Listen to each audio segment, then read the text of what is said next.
Príjemný dobrý deň, vážení priatelia. Po dlhšej dobe vás opäť pozdravuje Wolf a na dnes som si pripravil rozprávanie o takej ikone jadrovej energetiky, pretože keď sa povie jadrová elektrárne, jadrová energetika, každý človek si predstaví tie veľké chladiace veže a ja som dal tomu dnešnému rozprávaniu taký podnázov, že je to šialená architektúra alebo funkčná dokonalosť. Niečo si o tom povieme. Väčšina z nás má teda tie veľké betónové chladiace veže spojené výlučne s jadrovými elektrárňami, ale ako demonštrujú nasledujúce obrázky, tak nie sú to len jadrové elektrárne. Mám tu 6 obrázkov chladiacich veží, všetky sú na Slovensku, tie obrázky sú urobené zo Street View a možno, keď to niekto pozeráte, viete identifikovať tie lokality, kde sa to nachádza. Samozrejme, mám tu obrázky z Mochoviec aj z Bohuníc, ale tie ďalšie 4 obrázky, tie sú možno také trošku tajomstvo, ale keď sa človek zamyslí, myslím si, že sa to dá pomerne ľahko dohľadať. V prvom rade teda by som chcel niečo hovoriť o tom dôvode, prečo potrebujeme chladiace veže, aký to má vplyv na prevádzku elektrárne, potom, že prečo sa tie chladiace veže využívajú aj niekde inde ako v jadrovej elektrárni. Potom by som možno trošku popísal tú fyziku, aj to, ako to funguje. No a nakoniec by som trošku hovoril práve o tej šialenej architektúre, respektíve funkčnej dokonalosti.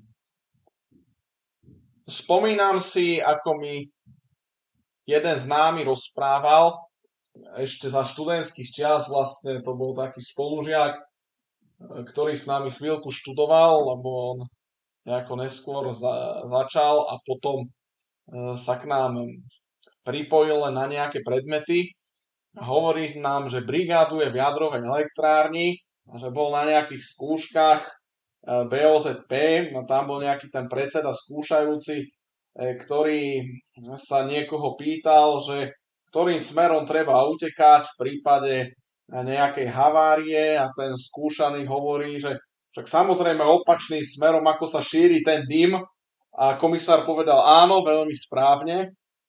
Áno, z pohľadu bezpečnosti, tak logicky, keď by sa šírila nejaká kontaminácia v prípade nejakej nehody, tak samozrejme pozriem sa na tú chladiacu väžu, no ale určite nemôžeme hovoriť, že z tej chladiacej veže ide dym.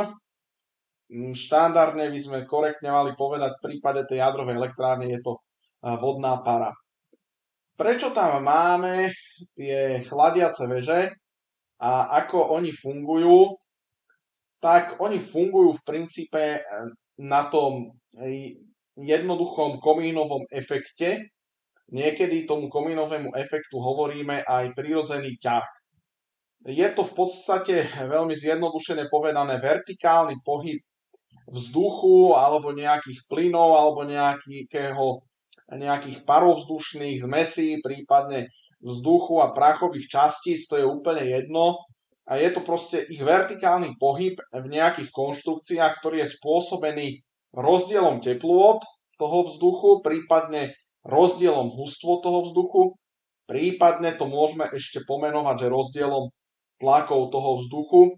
Na konci dňa všetko to, čo som povedal, znamená to isté a ten vertikálny pohyb môže nastávať priamo v nejakej konštrukcii alebo môžeme sa na ňo pozerať ako nejaký pohyb medzi tou konštrukciou a tým okolím. Ten princíp je jednoduchý. Máme tam teplý vzduch, ktorý sa dostáva do spodnej časti tej konštrukcie, nejakého komína, chladiacej veže. No a ten vzduch tým, že je teplý, tak má nižšiu hustotu a preto prirodzene stúpa nahor. A tento efekt samozrejme využívame v komínoch aj v chladiacich vežiach. V komíne spalujeme nejaké palivo v nejakej piecke a tie splodiny horenia odvádzame do komína a vlastne tým, ako to do tej dolnej časti komína vyústia tie spaliny, tak tento vzduch má nižšiu hustotu a tým pádom stúpa nahor.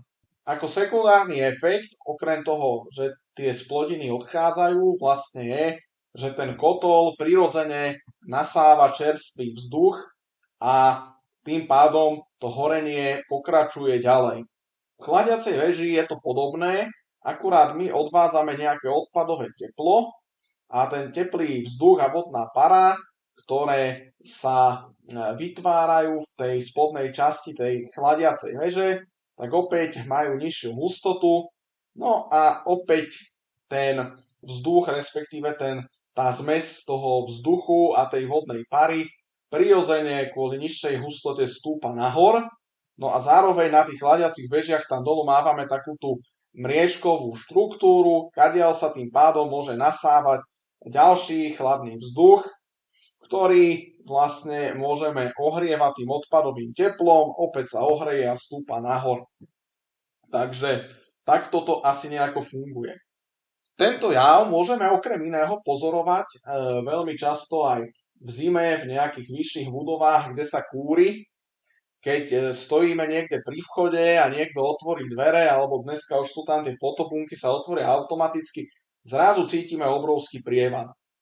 A dôvod, prečo cítime tento prievan, je vlastne ten, že aj my v tej budove vyrábame teplý vzduch, ktorý chce prirodzene stúpať nahor a cez nejaké netesnosti uniká a tým pádom niekde dolu vo vchode, kde otvoríme dvere, nám to začne nasávať ten studený vzduch a my stojíme v tom prievane.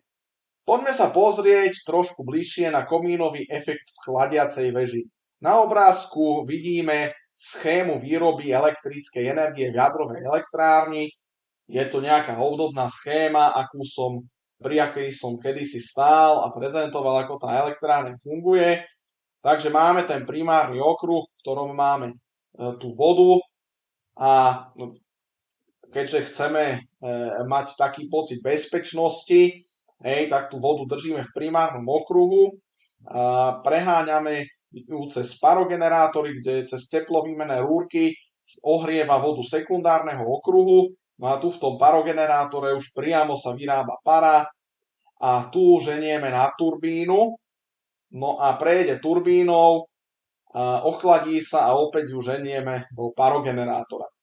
No aby tá turbína vôbec mohla točiť, tak na jednej strane máme vysoký tlak, vysokú teplotu, no a aby tá para ďalej mohla pokračovať cez tú turbínu a roztáčať tie lopatky, tak musíme mať na opačnej strane tej turbíny nízku teplotu a nízky tlak.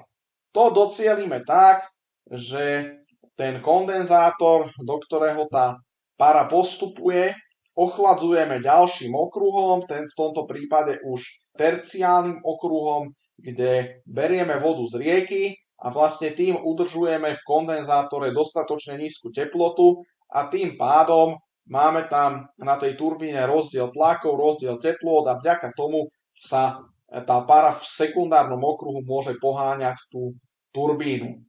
No a poďme sa už teraz pozrieť na ten terciárny okruh, takže tam v podstate máme vodu, ktorú odoberáme z bazéna, ktorý je na dne tej chladiacej veže, nejakým čerpadlom chladiacej vody, to vháňame do kondenzátora, tá voda sa v kondenzátore ohreje a ide do chladiacej veže. V chladiacej veži tá voda vlastne je rozvádzaná a rozstrekovaná v nejakej výške približne 10 metrov nad dnom tej veže a vlastne ten vzduch, ktorý v tej veži je tou vodou ohrievaný a samozrejme začne prirodzene stúpať nahor tým, že opäť bude mať nižšiu hustotu a bude strávať aj veľmi malé kvapôčky vody, ktoré vlastne vo forme vodnej pary odchádzajú s tým vzduchom. No a ten zostatok tej vody, samozrejme sa nám tá voda ochladí, natečie nám naspäť do toho bazéna a čerpáme to opäť do kondenzátora. Samozrejme niekde na ceste ešte musíme doplniť tú vodu, ktorú sme strátili v tej forme toho odparu a to sa berie proste tak, že niekde z rieky alebo z jazera tú vodu kontinuálne odoberáte a doplňujete. Keď sa pozrieme bližšie, ako to vyzerá ten terciálny okruh, tak máme tam ten nízkotlaký stupeň turbíny, respektíve ten kondenzátor za nízkotlakým stupňom. No a tam tá voda sa teda nejakým spôsobom ohreje v tom terciálnom okruhu, pretože odoberá to zostatkové teplo tej vody v tom sekundárnom okruhu a ide do chladiacej veže. V tej chladiacej veži máme niekoľko častíc. V prvom rade tam máme ten rozvádzací rošt s nejakými rozprašovačmi a teplovýmennými prvkami. To znamená, tá voda z toho kondenzátora oteplená tam príde, rozvádza sa cez ten rošt a sú tam nejaké sústavy teplovýmenných prvkov a rozprašovačov. V podstate my chceme ochladiť tú vodu čo najviac a zároveň chceme, aby sa to teplo od tej vody odovzdalo tomu vzduchu, prípadne časť toho tepla sa odvedie aj tej vodnej pare samotnej. No a vlastne, keďže vyrobíme vodnú paru a teplý vzduch, prirodzeným ťahom nám teda tá voda odchádza z tej chladiacej veže, no a tá ochladená voda z toho bazéna nám tam steká úplne bez problémov. Tým, že vlastne ohrievame ten vzduch a funguje nám tam komínový efekt, tak máme dolu takú tú cikcakovitú, takú mriežkovú štruktúru, kadiaľ môžeme nasávať ten ďalší vzduch. Keď sa človek nad tým zamyslí, tak to nie je veľmi ťažká fyzika. A na druhej strane zrazu si uvedomí, že jednoduchšie by bolo, že na čo to tam strašíme s tou vodou, že mohli by sme to robiť tak, že do tej veže dáme len nejaký ďalší tepelný výmeník, to znamená nejaký obrovský chladič, ktorým prúdi tá voda a priamo ten chladič bude ohrievať ten vzduch a bude nám stúpať z tej chladiacej veže len ten vzduch. Áno, takéto riešenie aj existuje. Problémom je, že účinnosť týchto veží je nižšia a preto, keď sa dá, sa používajú tie mokré veže. Toto riešenie s tými suchými vežami sa môže využiť niekde, kde je nedostatok vody a samozrejme to riešenie vyžaduje, keďže tá výmena tepla medzi tým nejakým chladičom v tej veži a tým vzduchom je horšia, tak býva tam veľmi často nejaké prídavné chladenie vo forme ventilátorov, ktoré vlastne tie ventilátory zlepšujú odvod toho tepla z tej vody, ktorá ide cez ten chladič. U nás na Slovensku v jadrových elektrárniach využívame výlučne ten mokrý variant. Veže na Slovensku, tuto mám opäť zo Street View nejaký obrázok, myslím, toto sú teda V2 veže v Bohuniciach, V1 boli v podstate identické, tie veže mali výšku 120 metrov, priemer v pete 84 metrov, priemer na vrchole 47 metrov a tvar je jednodielny rotačný hyperboloid a o tom budem ešte neskôr rozprávať, čo to znamená, že jednodielny rotačný hyperboloid a prečo zrovna takýto tvar. Ten rozvádzací systém tej vody, ten je vo výške 12 metrov a v podstate 1/50 chladiacej vody sa stratí tým odparom, odchádza cez tie veže von.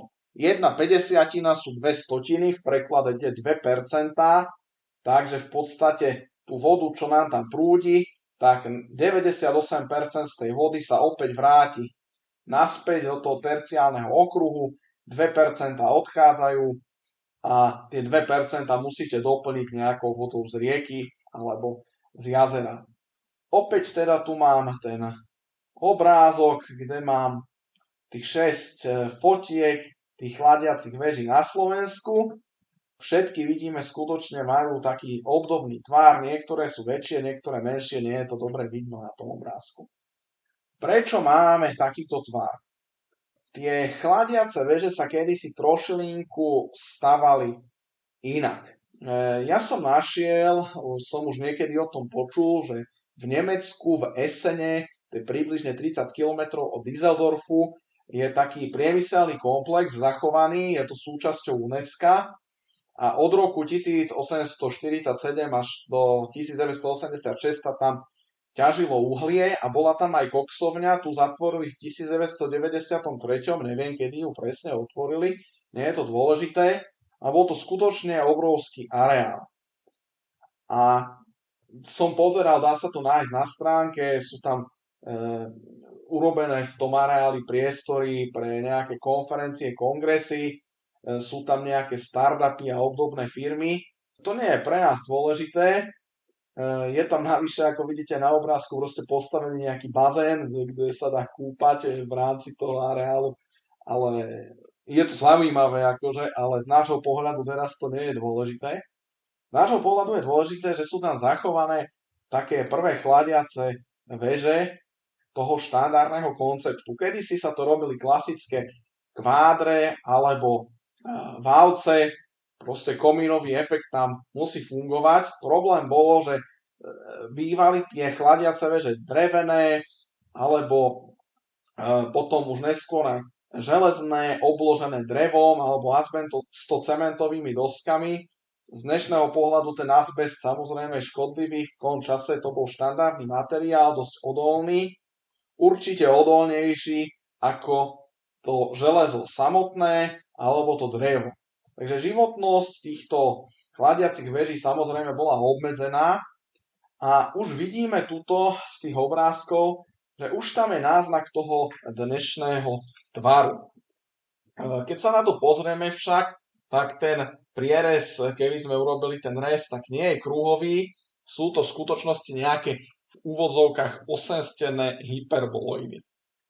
Bol taký človek, holandský profesor strojárstva, Frederik van Iterson, ktorý ešte s jedným kolegom Gerardom Kuipersom v roku 1916 v Holandsku podali patent na železobetónovú chladiacu väžu hyperboloidného tvaru.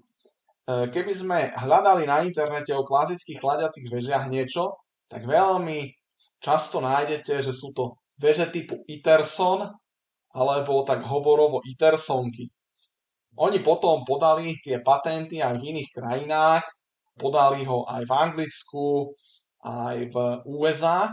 Tuto je obrázok z tej titulnej strany, myslím toho amerického patentu a oni tam vysvetľujú, prečo navrhujú takéto riešenie. Navrhujú, že to prúdenie v tej veži bude lepšie, že tento tvar je lepší aj z pohľadu prúdenia z tej vonkajšej strany, to znamená odolnosť voči vetru, a že táto konštrukcia je pevnejšia a tým pádom, že je veľmi pevná, tak sa dá ušetriť veľa toho konštrukčného materiálu, navyše betón samotný je lacnejší ako robiť nejakú veľkú oceľovú konštrukciu. To o tej pevnosti, o tom a úspore materiálu budem hovoriť neskôr.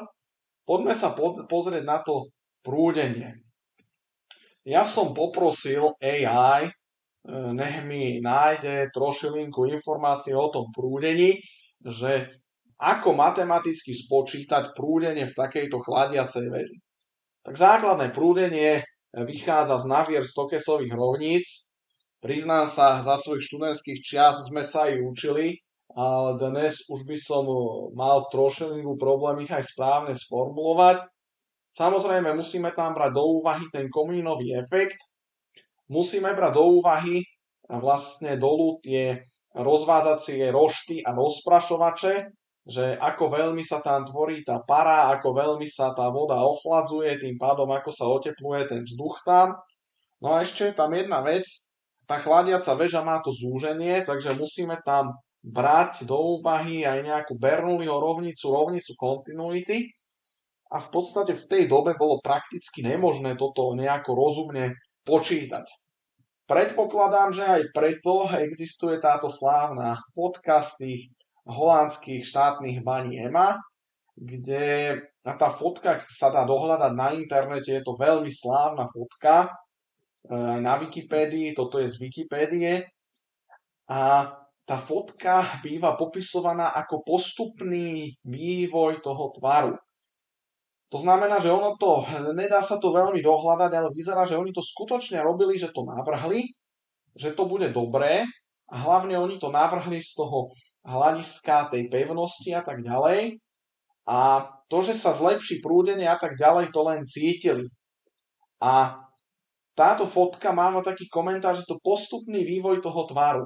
Tá prvá väža, ktorú vidíme dolu má otvory a má také veľmi riadne to zúženie. Tá druhá väža má opäť tvar taký hyperboloidný, ale nemá už hore zase to rozšírenie.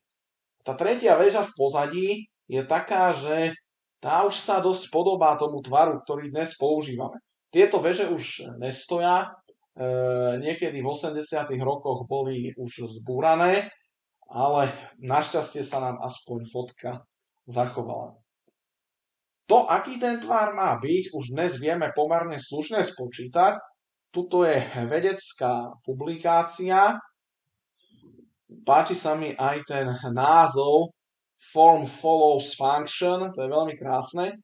Oni zobrali jednu väžu, sa tam zaoberali kladiacou väžou a pozerali a modelovali pomocou dneska už počítačových softverových riešení, ako prúdi vzduch v tej väži, a zistili, že to zúženie skutočne musí byť také optimálne. Keď to zúženie je veľké, tak vlastne už v podstate zacpávate tú väžu, tak povediac, a takisto tam vytvárate nejaké turbulentné prúdenia.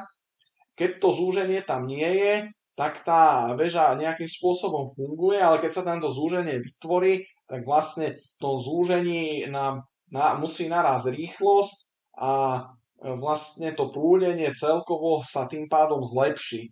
To znamená, treba nájsť také optimum, že to zúženie, ak tam nie je, alebo ak je veľké, tak to neprúdi tak dobre, ako keď tamto zúženie je nejaké také optimálne. A tento článok vedecký skutočne ukazuje, že to optimálne prúdenie existuje a že ten tvar oni tak nejako asi pravdepodobne došolichali trošku metódou pokus-omyl, ale že ten tvar, ktorý bol použitý v tej konkrétnej väži, že bol správny.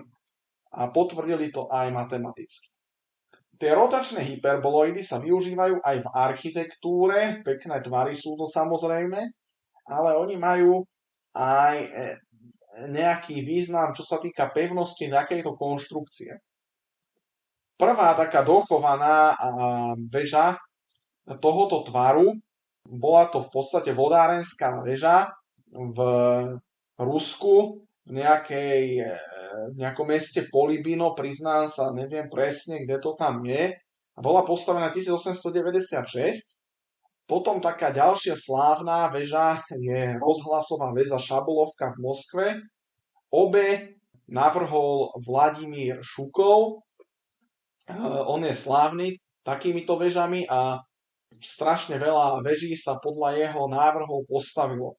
A on potreboval proste stávať vodojemy alebo nejaké vysielače a bolo treba urobiť pevnú konštrukciu, kde na vrchu môže byť ten vodojem alebo tie antény. Tieto hyperboloidné tvary alebo tie konštrukcie hyperboloidného tvaru sú mimoriadne pevné. Teraz by som postupne chcel prejsť k tomu, že prečo sú tak mimoriadne pevné. Je to dané nejako aj matematikou, aj fyzikou. Musíme trošku sa vrátiť do matematiky, čo nikto z nás samozrejme nechce, ale bez tej matematiky to nejde. Povedal som, že tá väža má tvar jednodielneho rotačného hyperboloidu. Funguje to tak, že zoberieme hyperbolu a zrotujeme ju okolo vedľajšej osy. No a máme hyperboloid. Iná možnosť je, že zrotujeme priamku okolo mimobežnej priamky. To sa dosť zle predstavuje, aj keď budeme mať tam obrázky. Môžeme si to predstaviť tak, že zoberieme si dve kružnice ktoré dáme do dvoch rovnobežných rovín s tým, že os tých kružníc bude rovnobežná s osami tých rovín a vlastne začneme si tie dva kruhy, ktoré sú tak povediac nad sebou, tak ich začneme spájať. Ale nebudeme spájať tie jednotlivé body, ktoré sú nad sebou, ale proste zoberieme bod na tej jednej kružnici a spojíme to s nejakým bodom, ktorý je posunutý o nejaký uhol doľava voči tej kružnici prvej a doprava voči tej kružnici. A vznikne nám rotačný hyperboloid. Z tohoto my budeme vlastne vychádzať. Aby som to ešte tak ujasnil ešte raz, tuto je tak pekne napísané, že každý bod na jednej kružnici je úsečkami spojený s dvomi bodmi na druhej kružnici, ktoré sú voči nemu vychýlené do oboch strán o konštantný uhol. Výsledkom je sieť križujúcich sa úsečiek. No poďme sa pozrieť na to, ako vzniká hyperboloid. Aby sme vyrobili hyperboloid, musíme začať hyperbolou. Hyperbola je množina bodov v rovine, ktoré majú od dvoch pevných bodov stály rozdiel vzdialenosti. Tá predstava je komplikovaná, tak sa pozrime na obrázok. Máme nejaké dva body, to sú tie body B1 a B2 a volajme ich ohniská. A vlastne pre ľubovoľný bod, pre ktorý platí, že rozdiel vzdialenosti tohoto bodu od jedného a od druhého, že tento rozdiel je konštantný. Tá hyperbola má potom tvar tých dvoch červených kriviek, má dve časti. V strede tej symetrie máme v podstate stred hyperboly a tá hyperbola je symetrická okolo dvoch osí. Hlavná je tá, ktorá pretína obe časti, vedľajšia je tá, ktorá nepretína ani jednu časť tej hyperboly. A máme tam potom, tá hyperbola má dva vrcholy, V1 a V2. A potom ešte tam máme také veci, že hlavná polos, vedľajšia polos a excentricita. Hlavná polos je vzdialenosť vrcholu od stredu. Potom tam máme excentricitu, čo je vlastne vzdialenosť ohniska od stredu. A platí, že tá excentricita sa rovná odmocnina z hlavná polos na druhu a plus vedľajšia polos na druhu.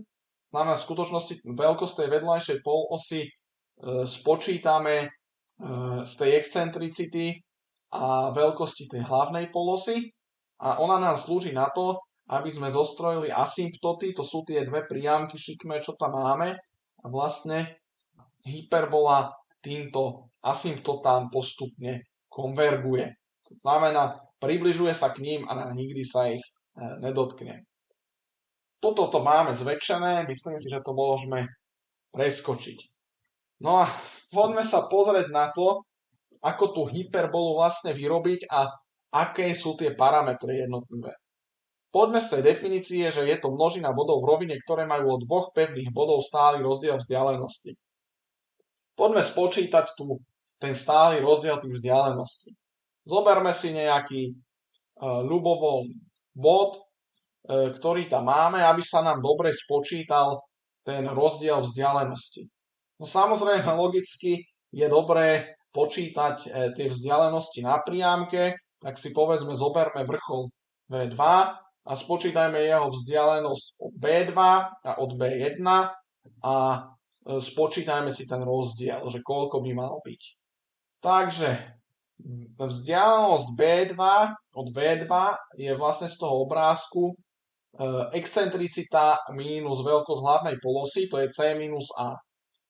Poďme sa pozrieť na vzdialenosť V2 od toho vrcholu po B1, tak to je na ľavej strane zrovna tá excentricita, na pravej strane to je tá veľkosť hlavnej polosy, takže to je C plus A. No a teraz urobme rozdiel týchto dvoch vzdialeností, takže C minus A je jedna vzdialenosť, mínus C plus A, to je druhá vzdialenosť. Po výsledku nám to dá 2A. To znamená, pre tú hyperbolu nám musí platiť to, že rozdiel tých vzdialeností každého bodu na tej hyperbole od dvoch bodov je 2 krát veľkosť hlavnej polosy. No ale poďme teraz sa pozrieť.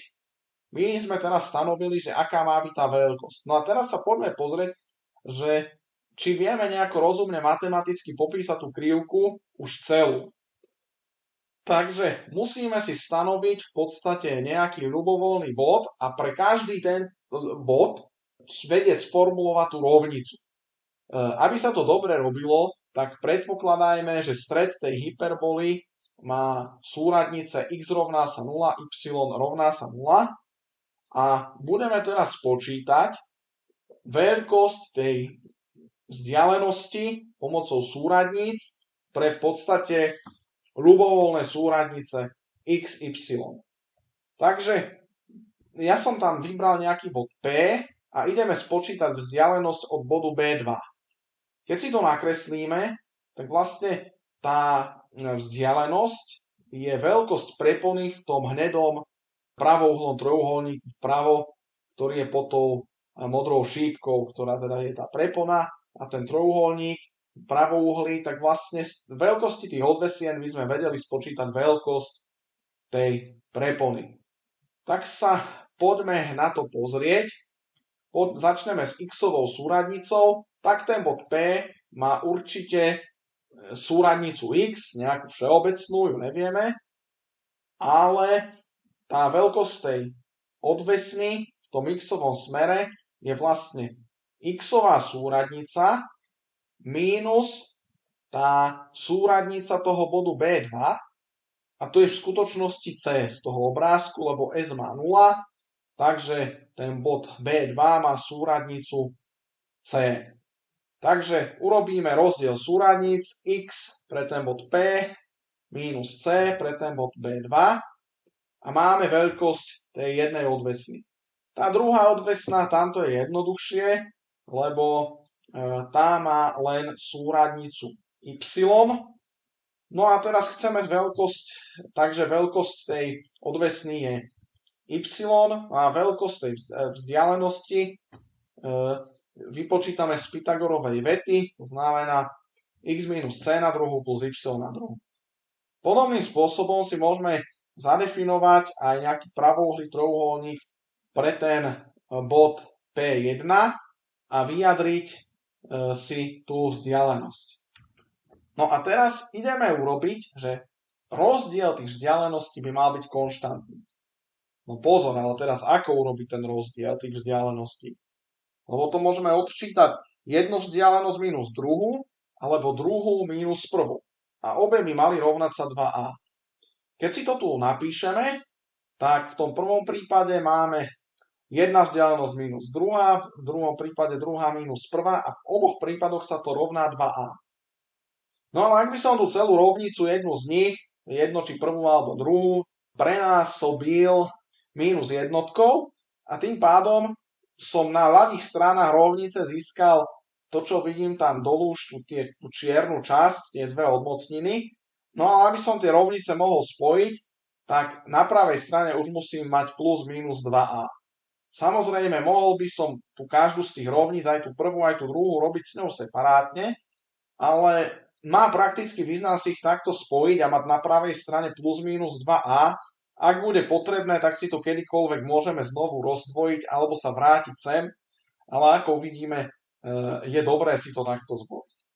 No a teraz musíme poupravovať tú rovnicu. V prvom riadku som ju len odpísal a v druhom riadku sa urobí to, že tá záporná odmocnina sa hodí na opačnú stranu rovnice. A teraz musíme teda to nejako poupravovať, tú rovnicu, aby sme nejako získali niečo, čo sa volá všeobecný tvar rovnice, hyperboly. Takže urobíme to tak, že ľavú a pravú stranu umocníme. No tú odmocninu naľavo umocníme ľahko, škrtneme tú odmocninu. Bohužiaľ tá pravá strana sa musí urobiť ako dvojčlen. Teraz použijem taký vzťah, tie písmená nesúvisia s tými, ktoré tu máme, a možno si niektorí pamätáme zo základnej školy. A plus minus b v zátvorke, a to celé na druhu, je a na druhu, plus minus 2 krát prvý člen krát druhý člen, teda plus minus 2 krát a krát b, a plus b na druhu. Tak ideme to urobiť. Tak na tej pravej strane rovnice prvý člen na druhu je tá odmocnina, ktorú umocníme, takže len odpíšeme to, čo je pod tou odmocninou. Potom tam musíme dať plus minus 2 krát 2a a krát tá odmocnina, čo nám zostala. No a druhý člen na druhu je 4a na druhu. Opäť tam máme na ľavej aj pravej strane tej rovnice nám vznikli také dvojčleny x plus c na druhu a x minus c na druhu. Tieto dvojčleny opäť roznásobíme a teda vypočítame tie druhé mocniny opäť podľa rovnakého vzťahu s tým, že x na druhu, c na druhu sa vykrátia, na jednej strane zostane 2xc, na druhej strane minus 2xc. Ak to hodíme na jednu stranu, tak nám to dá 4xc a vlastne získame taký tvar rovnice, kde každý z tých členov bude mať pred sebou štvorku, takže tu vykrátime. No a poďme ďalej, zostane nám xc minus a na druhu rovná sa plus minus a krát tá odmocnina. Ako sa zbaviť tej odmocniny? Opäť musíme to umocniť, takže umocníme ľavú a pravú stranu opäť ako dvojčlen. Tá ľavá strana teda ako dvojčlen podľa toho vzťahu, no a pravá strana už bude tak, že tam vznikne nám a na druhu a ešte nám tam vznikne ten člen pod tou odmocninou, ten musíme roznásobiť samozrejme potom s tým a na druhu. A samozrejme a na druhu, už keď tam máme, tak už to plus minus a môžeme v podstate škrtnúť, lebo či tam bude plus alebo mínus a celé to umocníme, už to bude len plus. No a teraz to ideme dotiahnuť. Musíme ešte urobiť jednu vec. To c na druhu, tú excentricitu v podstate škrtneme a škrtneme ju tak, že za ňu dosadíme z tej Pythagorovej vety a na druhu plus b na druhu. Takže keď to tam vlastne dosadíme a upravíme to, tak dojdeme k tomu tvaru na konci, že x na druhu b na druhu minus a na druhu y na druhu rovná sa a na druhu b na druhu. A to je klasicky tie všeobecné tvary tých telies, tie rovnice bývajú také, že nejaké súradnice krát konštanta plus nejaké súradnice krát konštanta sa rovná nejakému číslu, jednotke, nule, záleží, čo to máme za teleso. V tomto prípade nám vyjde, že jednotke, takže a vyjde nám to tak, že oba tie členy, všetky členy podelíme a na druhu, b na druhu, naľavo nám zostane x na druhu lomeno a na druhu, b na druhu sa vykráti, potom tam máme minus y na druhu lomeno b na druhu a na pravej strane nám zostane jednotka. Ja teraz z nejakých praktických dôvodov zmením súradnice a jednoducho formálne si preznačím x na dvojité včka a y na účka. Urobím to preto, že ja to chcem rotovať a chcem si urobiť transformáciu súradnic takú, aby som potom ten tvar tej rovnice pre ten hyperboloid mal, že budem mať vo vodorovnom smere x a y a v zvislom smere z. Takže to môžeme urobiť úplne v pohode s tým, že v tomto prípade už to včko vlastne to je nejaká súradnica polomeru a ten polomer, keď si to prevediem na karteziánske súradnice, môžem vyjadriť teda tak, že v rovná sa odmocnina z x na druhu plus y na druhu. No ja tu dosádzam do Pythagorovej vety za v na druhu, tak tam dosadím x na druhu plus y na druhu. No a teraz ešte v poslednom kroku tie členy porozdeľujem, aby to bolo skutočne, tá súradnica bola samostatne, takže x na druhu lomeno a na druhu plus y na druhu lomeno a na druhu.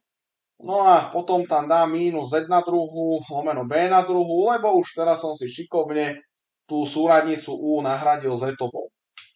No a v podstate vytvorili sme si rovnicu pre jednodielny rotačný hyperboloid, ktorá má tento tvar, vystupujú nám tam súradnice a veľkosti tých polosí a keď si to tak zoberieme, môžeme si tú hyperbolu nakresliť ten hyperboloid nakresliť ako sústavu, takú sieť pretínajúcich sa hyperbol a krúžnic tým, ako sme tie hyperboly zrotovali.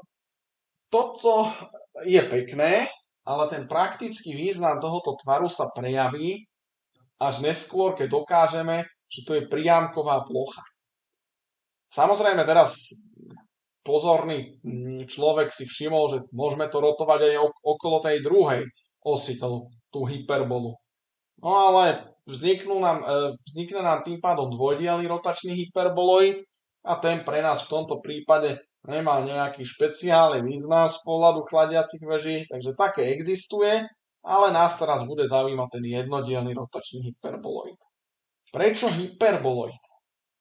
Pretože je to priamková plocha. Priamková plocha je taká plocha, pre ktorú platí, že každý bod tejto plochy leží na priamke, ktorá je celá súčasťou tejto plochy samotnej. Je to rotačný hyperboloid, je rotačná priamková plocha. To znamená, že zoberieme priamku a zrotujeme. My môžeme rotáciou priamky okolo priamky získať niekoľko rôznych útvarov. Môžeme rotovať priamky, ktoré sú totožné, kolmé, rovnobežné, rôznobežné alebo mimobežné. Ak zrotujeme totožné priamky, to znamená priamku P, zrotujeme okolo osy O, získame na konci dňa stále tú istú priamku. Ak zrotujeme priamky, ktoré sú kolmé, alebo teda priamky, ktoré sú v dvoch rovnobežných rovinách, ale priemer jednej priamky do tej roviny, v ktorej leží tá druhá, tak ak tieto priemety sú kolmé, opäť keď to zrotujeme, tak získame rovinu. V ďalšom kroku, keď tie priamky budú rovnobežné, alebo inak môžeme povedať, že ležia v jednej rovine a nemajú spoločný priesečník, tak vyrobíme valec. Ak tie priamky budú mať jeden spoločný bod, čo v preklade znamená, že ležia v jednej rovine a pretínajú sa, tak rotáciou jednej priamky okolo druhej získame kužel. A ak tie priamky budú mimobežné, to znamená, sú to nerovnobežné priamky neležiace v jednej rovine, tak získame jednodielny rotačný hyperboloid.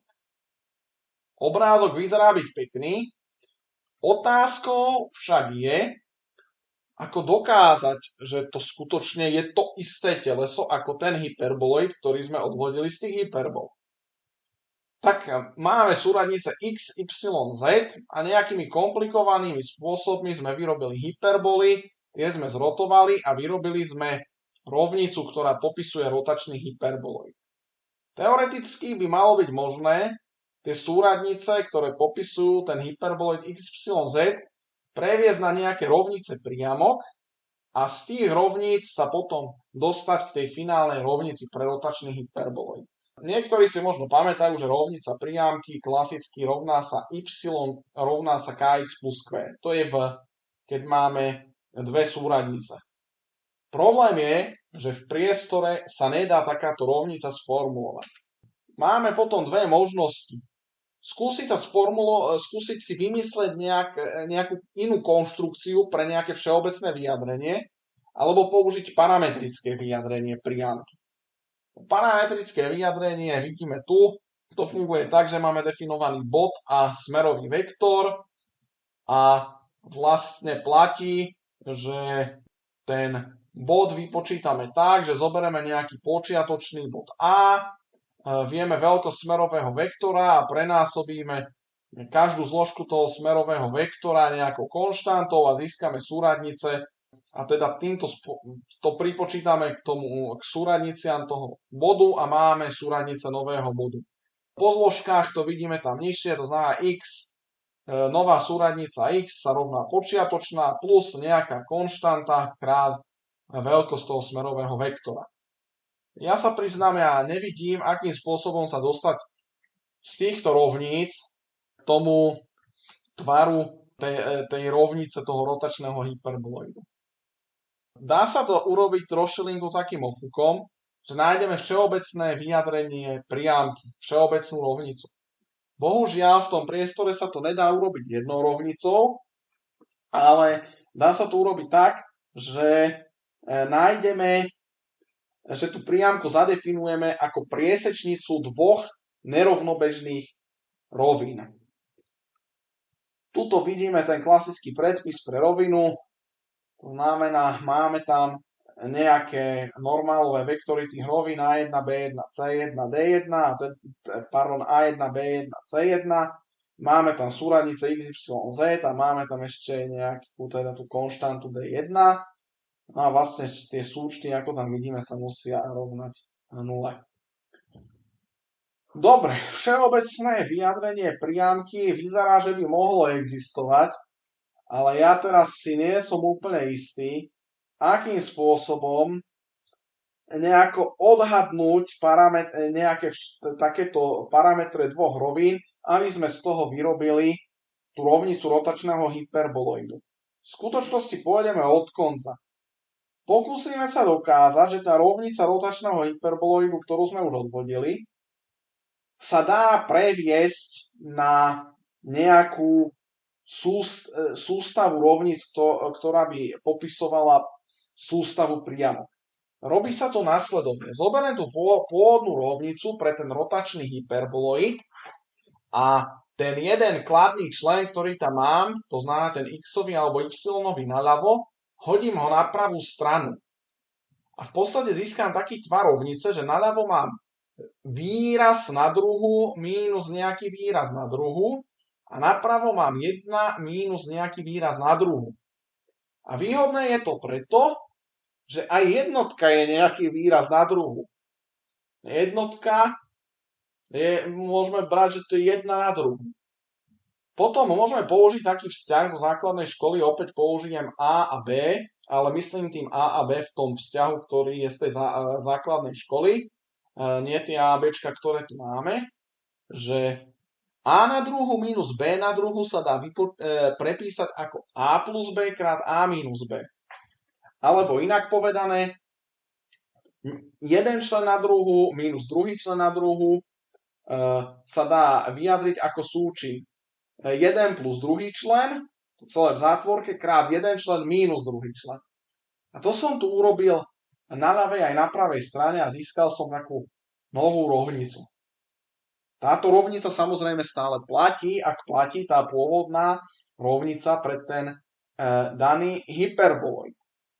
No a my v podstate musíme teraz dokázať nejakým spôsobom, ešte stále nevieme akým, že každý bod rotačného hyperboloidu, že každým bodom prechádza priamka, ktorá je celá súčasťou toho hyperboloidu. To musíme začať sa trošku tak umelo hrať s tou rovnicou.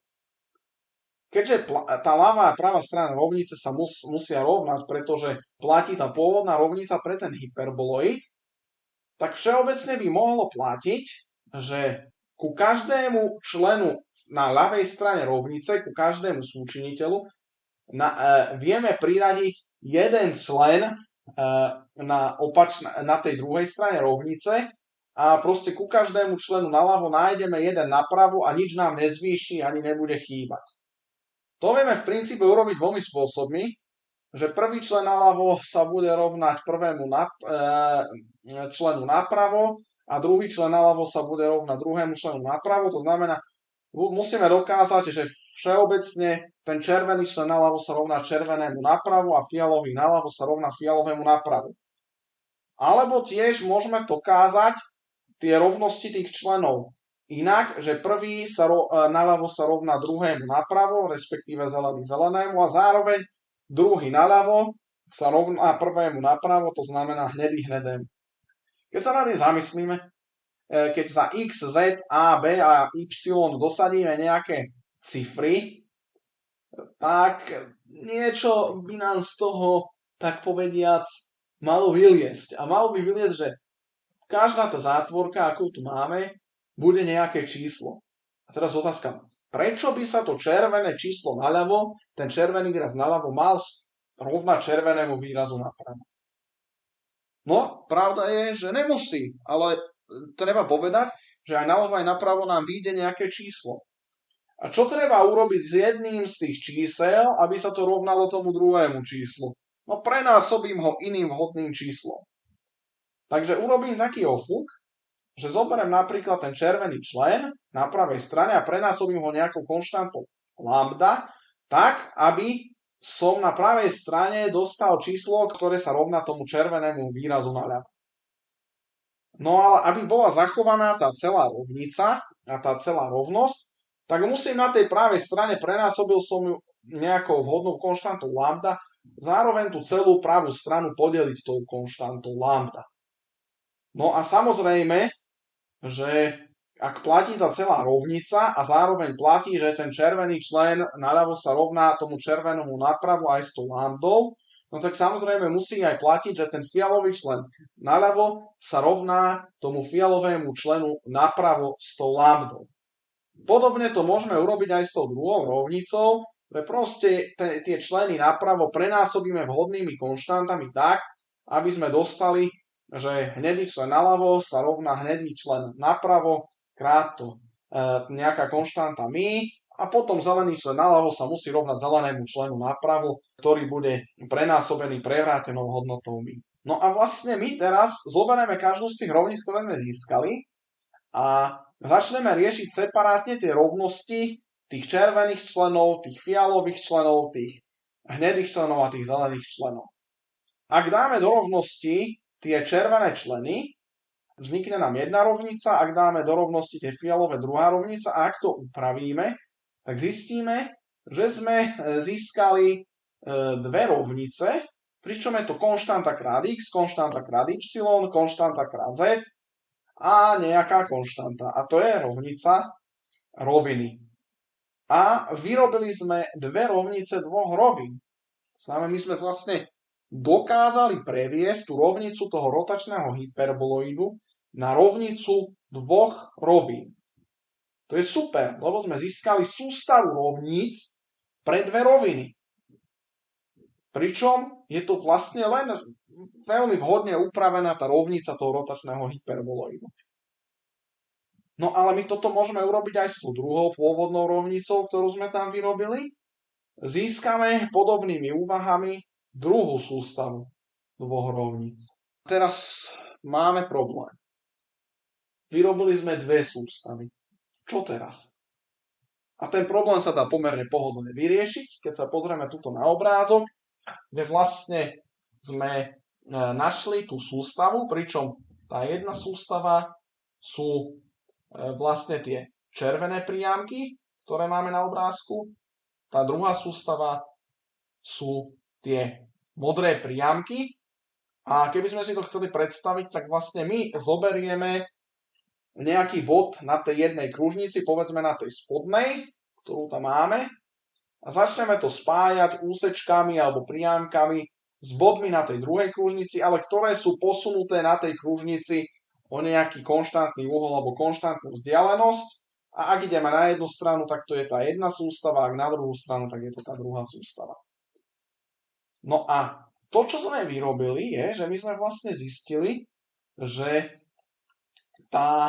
ten rotačný hyperboloid sa dá vlastne vyjadriť ako sieť nejakých úsečiek alebo priamiek a vlastne, že to vyjadrenie cez priamky a priamky alebo cez hyperboly a kružnice je navzájom ekvivalentné a plne zameniteľné. Prečo je toto dobré je, že ten rotačný hyperboloid je priamková plocha. Priamkové plochy sú veľmi pevné. Výhodou toho hyperboloidu je, že máme aj iné priamkové plochy. Tie priamkové plochy máme teda napríklad, ako som tam už hovoril, bol tam kužeľ, alebo tam bol valec.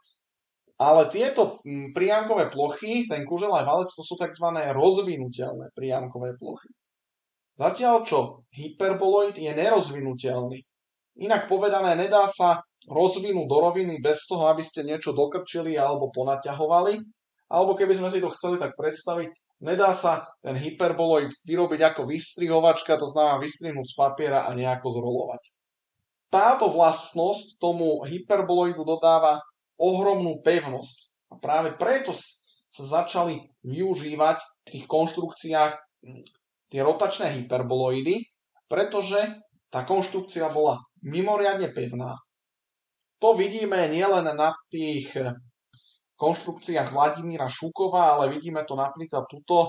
Vidíme tu vodojem v Poľsku, v podstate postavený pred 50 rokmi. Teda máme tu opäť rotačný hyperboloid, na ktorom máme takúto pneumatiku. Tu sa ešte pozastavím, lebo tá pneumatika to je vlastne anuloid alebo torus. A vlastne je to rotácia kružnice podľa priamky, ktorá leží v spoločnej rovine a neprechádza stredom tej kružnice, respektíve v tomto prípade sa ani nepretína. Tuto je ešte jedna zaujímavá vec. Hyperbola je okrem iného aj kuželosečka. Kuželosečka znamená, že je to rovinný rez cez kužel. Ten kužel má samozrejme dve časti, to nie sme úplne bežne zvyknutí, my si predstavujeme obvykle len jednu časť. No ale ten kužel má dve časti a podľa toho, ako ten kužel budeme rezať tou rovinou, tak buď vieme získať parabolu v prvom prípade, alebo vieme získať elipsu alebo kružnicu v tom druhom prípade. A v tom treťom prípade získame opäť hyperbolu.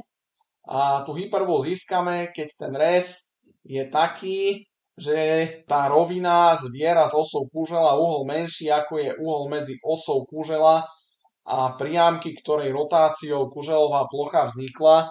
To je ťažko povedateľné, ale ten obrázok to ukazuje dobre. Zaujímavé je, že taký paradox je, že my zoberieme priamku, zrotujeme ju, vyrobíme kužel, rozrežeme kužel rovinou, vyrobíme hyperbolu a z toho vyrobíme hyperboloid. Alebo môžeme zobrať nejakú priamku, zrotovať ju a získať hyperboloid. Podľa mňa toto je minimálne také fascinujúce, ako keby to ani nebolo z tohoto sveta. Potom teda nejaká ďalšia zaujímavosť, čo nie je asi zaujímavosť. Máme tu vlastne typickú chladiacu väžu jadrovej elektrárny, ukázanú teraz temelínsku. Je železobetónová, je väčšia ako tie mochovecké a bohunické, má výšku 155 metrov, priemer pri pete je 131, v korune 83 metrov, hrúbka steny dolu je 90 cm, v korune 18 cm a má 112 nožičiek. Samozrejme tá hrúbka steny sa zmenšuje, pretože my tu neuvažujeme len ten samotný tvar toho hyperboloidu, ale samozrejme my musíme brať do úvahy tú únosnosť tej konštrukcie, že v tej dolnej časti musí tá konštrukcia byť hrubšia, aby uniesla všetko, čo je nad ňou, no a čím sme vyššie, tým máme menej hmotnosti. Už nad tou úrovňou, kde sa nachádzame, tak si môžeme dovoliť tú konštrukciu mať tenšiu. A na začiatku som trošilinku klamal, že z chladiacich veží ide para a nejde tam dym. Tu máme príklad, že môže ísť aj dym. Je to elektráreň Tušimice, uholná v Česku. A oni ten komín z toho spalovania umiestnili do chladiacej veže. V podstate to tam umiestnili a pravdepodobne teda, alebo určite preto, že na odvod tých spalín vlastne môžu využívať ťah tej chladiacej veže. Takže vlastne nemusia postaviť tak veľký komín, ale môžu do chladiacej veže vyústiť dym. Tuto mám obrázok, je to zo stránky slovenských elektrární, alebo teda z kanálu na YouTube. Teraz zverejnili pred pár dňami, som videl opäť krásne zimné video. Príroda, teda my dáme prírode nejakú umelú konštrukciu, ale príroda si rada berie tie veci späť. Aj v tomto prípade berie si tú konštrukciu späť v tom zmysle, že vytvára tam prekrásne teda obrazce, môžeme sa tešiť z tých chladiacich veží. Ešte tu mám ďalšiu vec, to by som nazval, že to je väža vo filme. Pozrime si krátku ukážku. Vidíme tu vlastne vrtuľník, ktorý oblietá rozostávanú väžu. Vidíme hore, že je rozostávaná, že tam je ešte nejaké debnenie a pekne to oblieta. A teraz vidíme, ako ten vrtuľník pristáva vlastne niekde na nejakom stavenisku. Teraz vidíme, že ten vrtuľník pristál pred chladiacimi väžami. Ako je možné natočiť vôbec takú scénu, že vrtuľník letí okolo chladiacich veží? Tieto zábery sú z filmu 7 krátkych rokov inžiniera Hagaru. V hlavnej úlohe tam hral Juraj Kukura.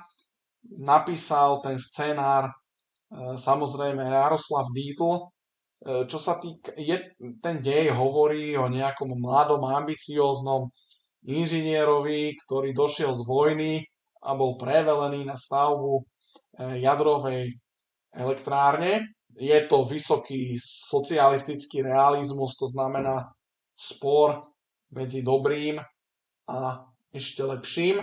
Ten dej, čo sa týka toho odborného pohľadu, je v podstate katastrofálny, nedá sa na to pozerať, ale tú hodnotu, ktorú ten film má, je, že viaceré scény sa točili priamo na stavbe Bohunickej elektrárne a napríklad aj táto scéna, ktorú vidíme, skutočne sú to chladiace veže rozostávané v Jaslovských Bohovniciach, okolo ktorých letí tá helikoptéra. Poďme sa pozrieť ešte ďalej, čo tu máme. Koncert vo veži. Mám tu opäť z YouTube taký screen, dá sa tu dohľadať, ako Jihočeská filharmónia, zopár hudobníkov z Jihočeskej filharmónie v Temelinskej veži robilo koncert. Ja som teda nemal tú možnosť byť v chladiacej veži, ale ľudia, čo tam boli, mi potvrdili, že tam je vynikajúca akustika. Zachytil som, že opäť niekedy pár rokov dozadu, alebo možno 5 mesiacov, neviem presne, bol opäť nejaký takýto koncert, kde hrali nejakí hudobníci v chladiacej veži. Samozrejme tá väža je to nahrávané počas odstávky, to znamená, tá väža raz za čas sa musí rozobrať, tá technológia sa tam musí opraviť, treba brať do úvahy, že je to betónová konštrukcia, ktorá, ako sme videli, v zime vie aj namrznúť, takže musí raz za čas tá väža byť odstavená. Tá sa počíta s tým, že tá elektráreň, aj naše elektrárne, keď napríklad v zime, keď netreba taký veľký chladiaci výkon, lebo ten vzduch samotný je chladnejší, aj to chladiaca voda je chladnejšia prirodzene, tak ten chladiaci výkon je nižší a môže si tá elektráreň dovoliť odstaviť povedzme jednu väžu a urobiť tam údržbu. A čo by to bolo za nejakú prednášku alebo rozprávanie bez nejakej anekdoty, tak tu máme jednu. Prečo musia pracovníci v jadrovej elektrárni absolvovať psychotesty? No pretože by im tam potom mohlo strašiť vo veži, teda v tomto prípade v chladiacej veži. Ešte by som to celé doplnil. Ja keď som bol malé dieťa, mňa tie chladiace veže fascinovali a myslím si, že nie som jediný. Ako si vyrobiť takú chladiacu väžu, tak to budeme vidieť tuto na obrázku. Sú to normálne nejaké to násada z metly rozrezaná. Na ňu sú dané dve kružnice, pekne s navrtanými dierkami a je to vypletené špagátikom, to znamená zoberiem si špagátik, uviažem ho do jednej dierky na dolnej kružnici a pokračujem na hornú kružnicu, ale o nejaký uhol som posunutý, to znamená nespájam tie priamo nad sebou, idem doľava a doprava, hej, a viem vypliesť si takúto chladiacu väžu. Myslím si, že to je pekná hračka pre deti, a že by sa s tým vedeli pekne zabaviť. A je to aj taký pekný reálny dôkaz, že ten rotačný hyperbolid skutočne vyrobíme z tých priamok alebo tých úsečiek. Keby to niekto chcel skúšať, samozrejme my musíme mať rovnaký počet dier, takže ak aj v jednej, aj v druhej tej krúžnici, alebo v tomto prípade aj v jednom, aj v druhom tom kruhu, to znamená, my musíme tie diery vrtať do nejaký konštantný uhol a musíme ich mať aj v jednej a v druhej krúžnici rovnaký počet, aby nám to pekne vyšlo. Pomaly mám pocit, že už sa blížime k záveru dnešného rozprávania. Takže dúfam, že vás to video zaujalo a teším sa na stretnutie s vami niekedy na budúce.